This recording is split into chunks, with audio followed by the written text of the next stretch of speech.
మాజీ మంత్రి పెద్దిరెడ్డికి ఉచ్చు బిగుసుకుంటోంది. తన భార్య స్వర్ణలత పేరు మీదకు మార్చుకున్న అసైన్డ్ భూముల వివరాలు పెద్దిరెడ్డి దాచిపెట్టినట్టుగా తెలుస్తోంది. ఎన్నికల అఫిడవిట్లో పేర్కొంటే సమస్య వస్తుందని వివరాలు పొందుపరచలేదు. పెద్దిరెడ్డి ఎన్నికల సంఘానికి తప్పుడు అఫిడవిట్ దాఖలు చేశారు. దీంతో పెద్దిరెడ్డి ఆస్తులు అఫిడవిట్పై ఎన్నికల సంఘం ఆరా తీస్తోంది. ప్రైమ్ 9 చేతిలో పెద్దిరెడ్డి ఆస్తుల చిట్టా ఉంది. ప్రైమ్ 9 న్యూస్ కథనాలతో పెద్దిరెడ్డి బాధితులు ఒక్కొక్కరుగా బయటకు వస్తున్నారు. తమ భూములు మాజీ మంత్రి, ప్రస్తుత ఎమ్మెల్యే పెద్దిరెడ్డి కాజేశారని ప్రైమ్ 9కి బాధితులంతా మొరపెట్టుకుంటున్నారు.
పూర్తి వివరాలు ఇచ్చేందుకు మా అసోసియేట్ రాజు జాయిన్ అవుతున్నారు.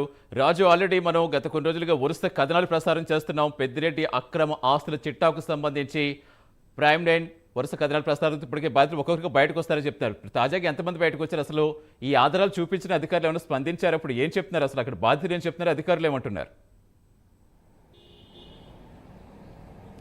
సతీష్, మొత్తానికి పుంగనూరు ఎమ్మెల్యే మాజీ మంత్రి పెద్దిరెడ్డి రామచంద్రారెడ్డికి సంబంధించినటువంటి అవినీతి అక్రమాల చిట్టాని ప్రైమ్ 9 న్యూస్ వెలుగులోకి తీసుకురావడం, ఇటీవల మదనపల్లి సబ్ కలెక్టర్ కార్యాలయంలో కొన్ని కీలకమైనటువంటి దస్త్రాలు ఉన్నటువంటి గదిని తగలబెట్టినటువంటి అంశానికి సంబంధించి ఇప్పటికే డీజీపీతో పాటు సిఐడి చీఫ్ ఇద్దరు కూడా అక్కడికి వెళ్ళి పరిశీలించిన తర్వాత అక్కడ దస్త్రాలను కావాలని తగలబెట్టారు. సో ఈ ఫైల్స్ అన్నీ కూడా పెద్దిరెడ్డి రామచంద్రారెడ్డికి సంబంధించి అసైన్మెంట్ భూములకు సంబంధించినటువంటి మార్పిడి జరిగింది. 22A అంటే నిషేధిత భూముల జాబితాలో ఉన్నటువంటి అనేక భూములను మార్పిడి చేశారు కాబట్టి సో ఆ పత్రాలు బయటికి రాకుండా ఉండేందుకు వాటిని తగలబెట్టారు అనేటటువంటి అనుమానాలు వ్యక్తమవుతూ ఉన్నటువంటి నేపథ్యంలో అసలు పెద్దిరెడ్డి రామచంద్రారెడ్డికి సంబంధించినటువంటి ఆస్తులను, ఆయన అసైన్మెంట్ భూములను ఏ విధంగా తన భార్య పేరు మీదకి మార్చుకున్నారు ఒక పథకం ప్రకారం అనేటటువంటి అంశాలన్నింటినీ కూడా ప్రైమ్ 9 న్యూస్ వెలుగులోకి తీసుకురావడం జరిగింది. ఇందులో భాగంగానే భారీ ఎత్తున పెద్దిరెడ్డి రామచంద్రారెడ్డి అలాగే ఆయన భార్య స్వర్ణలతారెడ్డి పేరు మీద ఉన్నటువంటి ఆస్తులకు సంబంధించినటువంటి చట్టాన్ని ప్రైమ్ 9 న్యూస్ తొలుత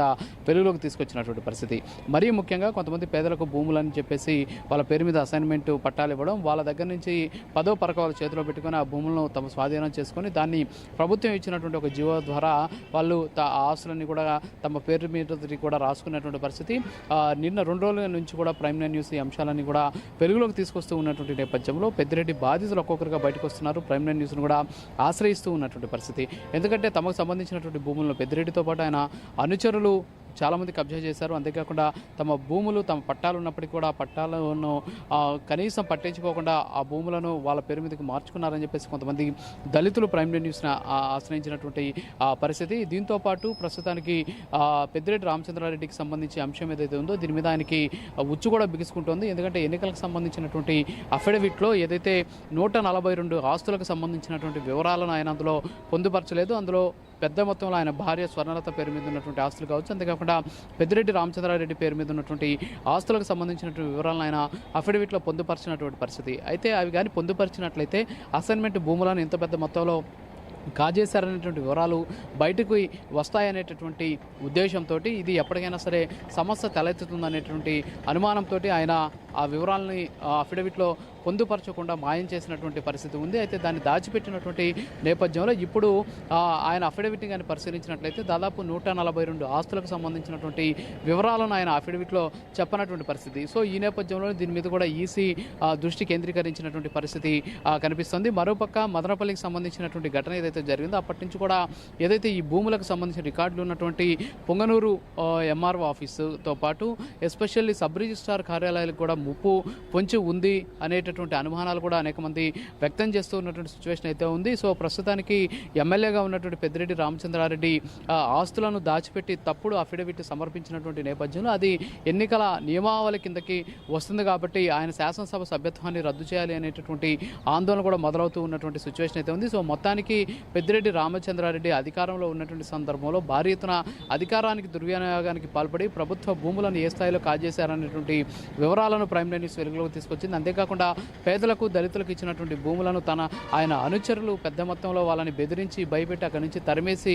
ఆ భూములను తమ సొంతానికి రాయించుకొని వాటి మీద రియల్ ఎస్టేట్ వ్యాపారాలు కూడా చేస్తూ ఉన్నటువంటి సిచ్యువేషన్ ఉంది. సో మొత్తానికి ఉమ్మడి చిత్తూరు జిల్లాలో జరిగినటువంటి ఈ పెద్దిరెడ్డి భారీ కుంభకోణం రాష్ట్రంలోనే అతిపెద్ద కుంభకోణంగా కూడా చెప్తూ ఉన్నటువంటి పరిస్థితి. సో ఈ కుంభకోణాన్ని ప్రైమ్ న్యూస్ వెలుగులోకి తీసుకురావడం, ఎస్పెషల్లీ ఈ రికార్డులను ధ్వంసం చేసినప్పటికీ కూడా వాటికి సంబంధించినటువంటి ఆధారాలు ప్రైమ్ న్యూస్ చేతిలో ఉన్నటువంటి నేపథ్యంలో ఇది ఇప్పుడు సంచలనంగా మారినటువంటి సిచ్యువేషన్ ఉంది. బాధితులు కూడా ప్రైమ్ న్యూస్ని ఆశ్రయించి తమ భూములను కాజేశారు, ఆ భూములను తమకు ఇప్పించాలని చెప్పేసి కోరుతూ ఉన్నటువంటి సిచ్యువేషన్ అయితే ఉంది. సో మొత్తానికి అఫిడవిట్లో తప్పుడు అఫిడవిట్ ఇవ్వడం, అంతేకాకుండా వివరాలను దాచిపెట్టినటువంటి నేపథ్యంలో ఆయన మీద చర్యలు తీసుకోవాలనేటువంటి వాదన కూడా తీవ్రతరం అవుతూ ఉన్నటువంటి సిచ్యువేషన్ అయితే ఉంది. సో మనం ప్రైమ్ నైన్ వాల్ మీద చూస్తున్నాం, స్క్రీన్ మీద చూస్తున్నాం, ఏ స్థాయిలో ఆయన పేరు మీద, ఆయన భార్య పేరు మీద ఉన్నటువంటి ఆస్తులను ఆయన దాచిపెట్టాడు అనేటువంటి వివరాలు మనకు అక్కడ స్పష్టంగా కూడా కనిపిస్తూ ఉన్నటువంటి పరిస్థితి. సో మొత్తానికి పెద్దిరెడ్డి రామచంద్రారెడ్డికి సంబంధించినటువంటి అక్రమ ఆస్తుల చిట్టాన్ని ప్రైమ్ నైన్ న్యూస్ వెలుగులోకి తీసుకురావడంతో ఇది రాష్ట్ర వ్యాప్తంగా కూడా సంచలనం రేకెత్తించింది. ఆయనకు సంబంధించినటువంటి ఆస్తులు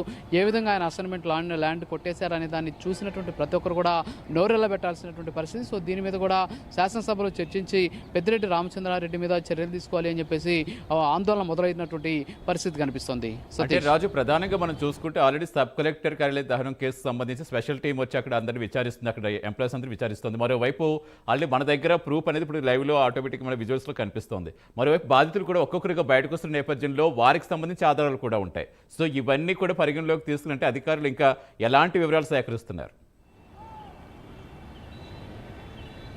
ఖచ్చితంగా సతీష్, ఎందుకంటే ముందు ఈ దస్త్రాలు ఏదైతే ఫైల్స్ ఉన్నాయో ఆ ఫైల్స్ని దగ్ధం చేసినటువంటి నేపథ్యంలో వాటి సాక్ష్యాధారాలు దాదాపు కూడా చెరిగిపోతాయని చెప్పేసి అందరూ కూడా భావించారు. కానీ వాటికి సంబంధించినటువంటి వివరాలు ఆన్లైన్లో ఉన్నాయి. అయితే వాటిని సేకరించడం కొంచెం కష్టంగా మారేటువంటి అవకాశం ఉంది. ఎందుకంటే వాళ్ళ పేరు మీద ఎన్ని ఆస్తులు ఉన్నాయి, ఎవరి పేరు మీద ఉన్నాయనేటువంటి వివరాలు తెలియలేదు.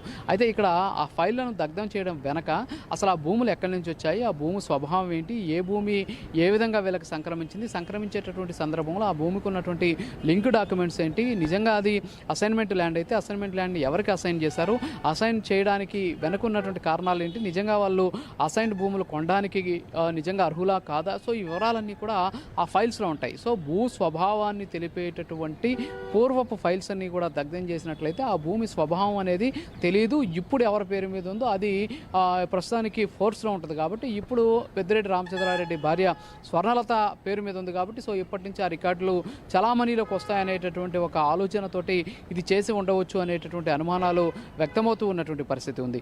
దీంతోపాటు ఇప్పటికే స్పెషల్ ఇన్వెస్టిగేషన్ టీం కావచ్చు, అంతేకాకుండా సిఐడికి సంబంధించినటువంటి ఉన్నతాధికారులు కూడా వచ్చి అక్కడ మొత్తం కూడా వెరిఫై చేశారు. వెరిఫై చేసినటువంటి సందర్భంలో అక్కడ ఉన్నటువంటి కొన్ని అగ్గిపుల్లలు కావచ్చు, అంతేకాకుండా అక్కడ తగలబెట్టినటువంటి ఆనవాళ్ళు ఉన్నటువంటి నేపథ్యం ఇది కుట్ర ప్రకారమే జరిగిందని చెప్పేసి ప్రాథమికంగా నిర్ధారించినటువంటి సిచ్యువేషన్ కొంతమందిని అదుపులో కూడా తీసుకొని విచారిస్తూ ఉన్నటువంటి పరిస్థితి.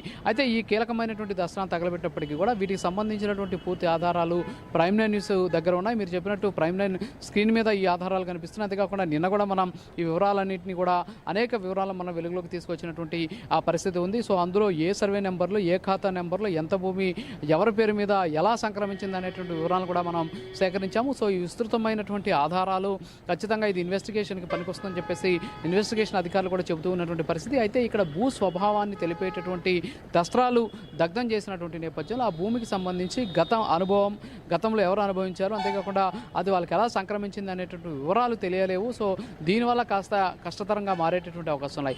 మరోపక్క కొన్ని అనుమానాలు కూడా వ్యక్తమవుతున్నాయి.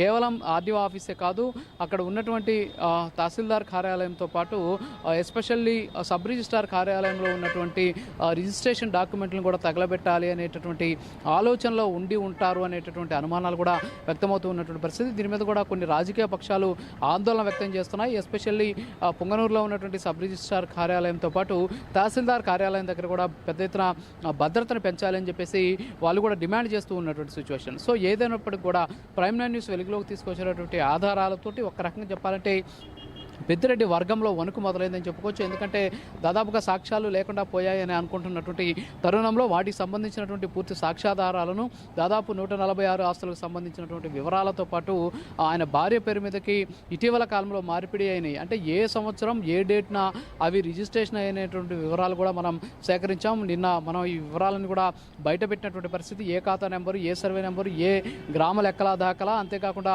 ఏ విధంగా వాళ్ళకి సంక్రమించింది, ఎలాంటి భూములు వాళ్ళకి అసైన్ చేస్తారు, అసైన్ చేస్తే ఏ సంవత్సరంలో అసైన్ చేస్తారు. సో వివరాలన్నీ కూడా మనం నిన్న వెలుగులోకి తీసుకొచ్చినటువంటి నేపథ్యంలో ఇది రాష్ట్ర వ్యాప్తంగా సంచలనంగా మారినటువంటి పరిస్థితి అయితే ఉంది. సో ఇప్పుడు ఆ వివరాలను ఎన్నికల అఫిడవిట్లో చెప్పలేదు కాబట్టి ఇప్పుడు పెద్దిరెడ్డి రామచంద్రారెడ్డిని శాసనసభ్యుడిగా కూడా అనర్హుడిగా ప్రకటించేందుకు ఒక అవకాశం కలిగింది. ఎందుకంటే ఆ శాసనసభకి ఏదైతే పోటీ చేసేటువంటి సందర్భంలో వాళ్ళు సమర్పించేటటువంటి అఫిడవిట్కి సంబంధించి పూర్తి స్థాయి వివరాలను అందులో పెట్టాలి, ఏది కూడా దాచిపెట్టకూడదు. సో వాళ్ళు డిక్లరేషన్ ఇస్తారు, ఇందులో సమర్పిస్తున్నటువంటి వివరాలను కూడా వాస్తవం, నేను ఏది దాచిపెట్టలేదని రిటర్నింగ్ అధికారి ఎదుట ప్రమాణం చేయాల్సి ఉంటుంది ఫిజికల్గా. సో ప్రమాణం చేసిన తర్వాత అవన్నీ కూడా అక్కడ నోట్ చేస్తారు. సో కాబట్టి ఆయన ఇచ్చినటువంటి డిక్లరేషన్ రాంగ్ అయినటువంటి నేపథ్యంలో ప్రస్తుతానికి ఈ అఫిడవిట్లో తప్పుడు అఫిడవిట్ దాఖలు చేయడం, అంతేకాకుండా అఫిడవిట్లో అనేక అంశాలను దాచిపెట్టినటువంటి నేపథ్యంలో ఆయన్ని అనర్హులుగా ప్రకటించేందుకు కూడా అవకాశాలు ఉన్నాయి. సో దీని మీద కూడా ఎన్నికల సంఘం సీరియస్గా తీసుకునేటటువంటి ఛాన్సెస్ కనిపిస్తున్నాయి. Satish. Right, thank you Raju.